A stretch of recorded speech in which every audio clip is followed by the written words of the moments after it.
በአሁኑ ሰዓት በአሜሪካ በእስራኤልና በኢራን መካከል ያለው ግጭት እጅግ አደገኛ ወደሆነ ደረጃ ተሸጋግሯል። ላለፉት ጥቂት ቀናት ሲካሄድ የነበረው ወታደራዊ እርምጃ ቀጠናውን ለከፍተኛ ቀውስ ዳርጎታል።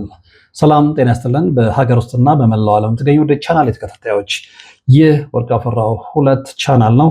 ወቅታዊ መረጃውን እንደሚከተለው በስፋት አቀርበዋለሁ። እስካሁን ባለው መረጃ መሰረት ዋና ዋናዎቹ ሰበር ክስተቶች የሚከተሉት ናቸው። ዋና ዋና ወታደራዊ ክስተቶች: የመሪዎች መገደል። እሁድ መጋቢት 1 ቀን 2026 የኢራን መንግስታዊ መገናኛ ብዙሃን የሀገሪቱ የበላይ መሪ አያቶላ አሊ ካሜኒ መገደላቸውን በይፋ አረጋግጠዋል። ከሳቸው በተጨማሪ ሌሎች ከፍተኛ የኢራን ባለስልጣናት እና የጦር መሪዎች በአየር ድብደባው መገደላቸው የሚታወስ ነው።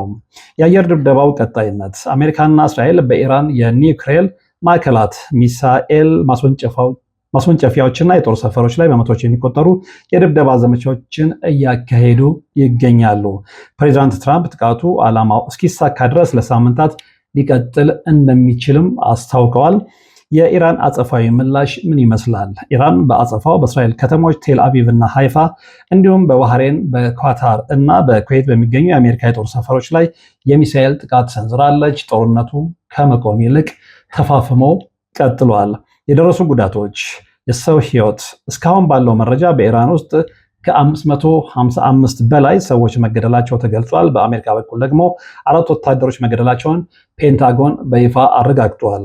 የአውሮፕላን መውደቅ: በኩዌት የሚገኘው የአሜሪካ የጦር ሰፈር ላይ በተሰነዘረ ጥቃት 3 የአሜሪካ የጦር ጀቶች መውደቃቸው ተዘግቧል። ዓለም አቀፍ ተጽዕኖ: የነዳጅ ዋጋ ግጭቱን ተከትሎ የሆርሙዝ ወሽመጥ ስትሬት ኦፍ ሆርሙዝ ስጋት ውስጥ በመውደቁ በዓለም ገበያ ነዳጅ ዋጋ በከፍተኛ ሁኔታ ጨምሯል።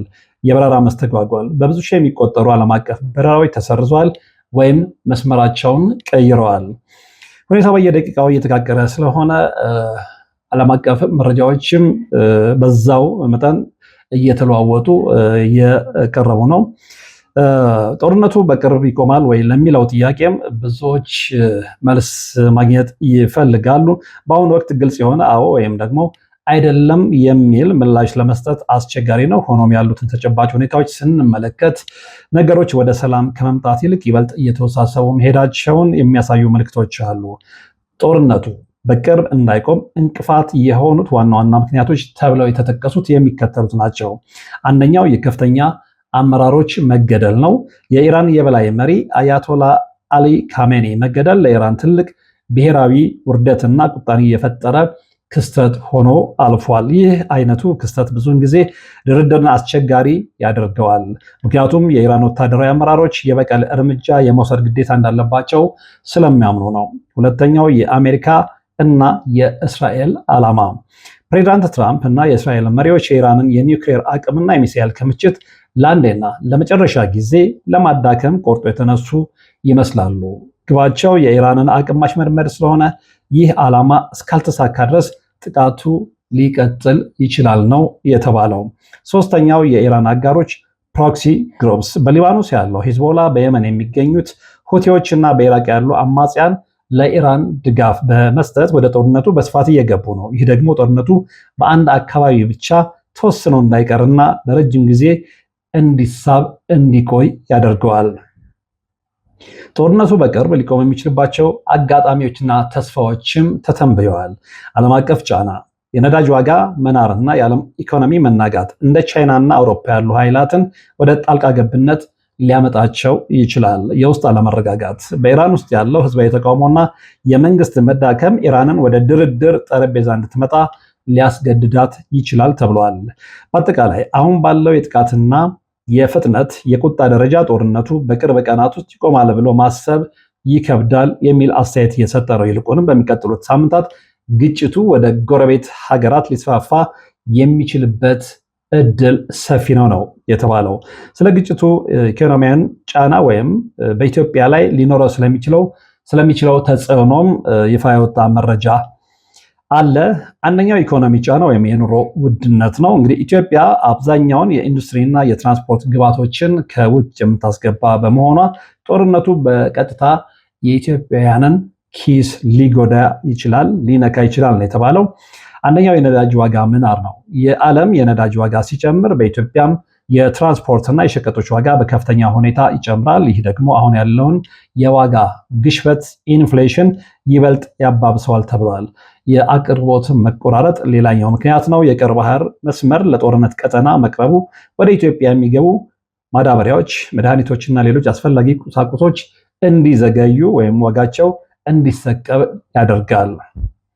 የጂኦፖለቲካ እና የደህንነት ስጋት ኢትዮጵያ ለቀይ ባህርና ለባብ ኤል መንደብ ቅርብ በመሆኗ የሚከተሉ ስጋቶች ያስፈሯታል። የሁቲዎች እንቅስቃሴ በየመን ያሉ የኢራን አጋሮች ሁቲዎች ጥቃታቸውን ካጠናከሩ የቀይ ባህር ንግድ መስመር ሙሉ በሙሉ ሊዘጋ ይችላል። ይህ ለኢትዮጵያ የመተንፈሻ ቱቦ እንደ መዝጋት ይቆጠራል ነው የተባለው። የፕሮክሲ ዋር መስፋፋት በኢራንና በአሜሪካ መካከል ያለው ፍጥጫ ወደ ጎረቤት ሀገራት እንደ ሱዳን፣ ሶማሊያ ወይም ኤርትራ ከተረጨ የምስራቅ አፍሪካ ሰላምን ያናጋል። ዓለም አቀፍ ትኩረትና ሀብት ወደ መካከለኛው ምስራቅ ጦርነት ሲዞር ለኢትዮጵያ የሚሰጡ እርዳታዎችና የኢኮኖሚ ድጋፎች ሊቀንሱ ይችላሉ። ባለሀብቶች በጦርነት ቀጠና አቅራቢያ ኢንቨስት ለማድረግ ስለሚፈሩ የውጭ ቀጥታ ኢንቨስትመንት ሊቀንስ ይችላል። ኢትዮጵያ እንግዲህ ከዚህ ቀውስ ራሷን ለመከላከል የምትችለው የውስጥ ምርትን በማጠናከርና አማራጭ የንግድ መስመሮችን በማፈላለግ እንደሆነ ነው የተጠቆመው። ከዚህ ጋር በተያያዘ እንግዲህ ሰኞ መጋቢት 2 ቀን 2026 እንደ አውሮፓውያን አቆጣጠር የኩዌት መንግስት በመካከለኛው ምስራቅ እየተባባሰ ባለው ግጭት ዙሪያ እጅግ ወሳኝና ጥንቃቄ የተሞላበት ነው የተባለ መግለጫ አውጥቷል። በተለይም በግዛቷ ላይ በሚገኘው የአሜሪካ የጦር ሰፈር ላይ ጥቃት መሰንዘሩን ተከትሎ ሀገሪቱ ከፍተኛ ስጋት ውስጥ መግባቷን መግለጫው ያሳያል። የመግለጫው ዋና ዋና ነጥቦች የሚከተሉት ናቸው። አንደኛ፣ የሉዓላዊነት ጥያቄና ገለልተኝነት፣ የጥቃት ማውገዝ። የኩዌት መንግስት በግዛቷ ላይ የተሰነዘረውን ማንኛውንም አይነት የሚሳኤልም ሆነ የድሮን ጥቃት በጽኑ አውግዛለች ነው የተባለው። ይህ የሀገሪቱን ሉዓላዊነት የሚጋፋ መሆኑን ነው የገለጸችው። ኩዌት በዚህ ጦርነት ውስጥ የትኛውንም ወገን እንደማትደግፍና ግዛቷ ለሌላ ሀገር ጥቃት መሰንዘሪያነት ኦፌንሲቭ ኦፕሬሽንስ እንዲውል እንደማትፈቅድ በድጋሚ አረጋግጣለች። የኩዌት መከላከያ ሰራዊትና የደህንነት አካላት ወደ ከፍተኛ ዝግጁነት እንዲሸጋገሩም ነው የታዘዘው። በተለይ በድንበር አካባቢዎችና በነዳጅ ማውጫ ስፍራዎች ላይ ጥበቃው ተጠናክሮ ቀጥሏል። ለዜጎችና በሀገሪቱ ለሚኖሩ የውጭ ዜጎች አስፈላጊው ጥበቃ እንደሚደረግ መጠለያዎችም ዝግጁ መሆናቸው ነው የተገለጸው።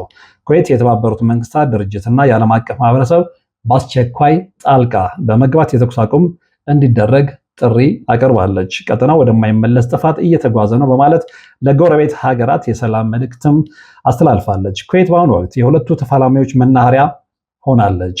በአንድ በኩል ትልቅ የአሜሪካ የጦር ሰፈር ካምፕ አሪፍ ጃን በግዛቷ ይገኛል። በሌላ በኩል ደግሞ ለኢራን ቅርብ በመሆኗ የኢራን ሚሳኤሎች በቀላሉ ሊደርሱባት ይችላሉ። ዛሬ የወጣው መግለጫ ሀገሪቱ በሁለት እሳት መሃል መሆኗን የሚያሳይ ነው የተባለው።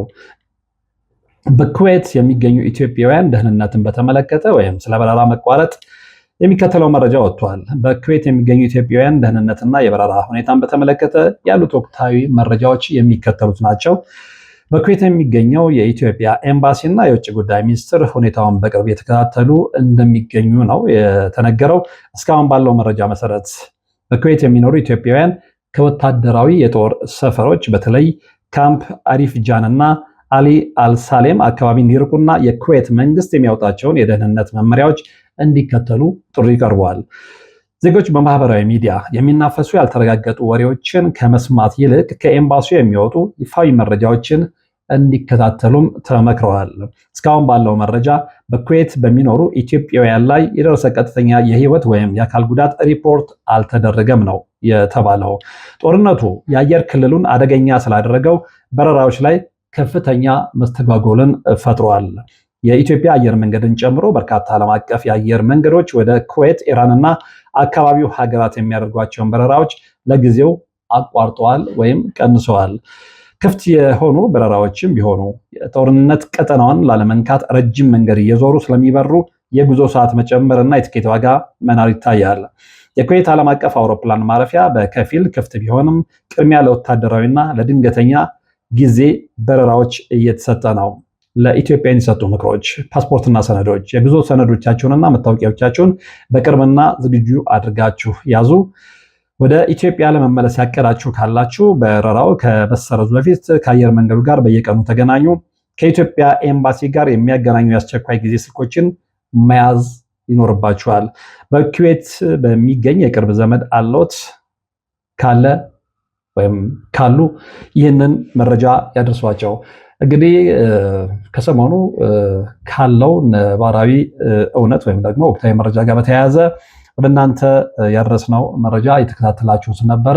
እንዲሁም በየሰዓታት የሚለቀቁ መረጃዎችን ተከትለን በአማራጭ ቻናላችን ላይ የምናደርሳችሁ ይሆናል። ለነበረን ቆይታ እናመሰግናለን። ሰላም።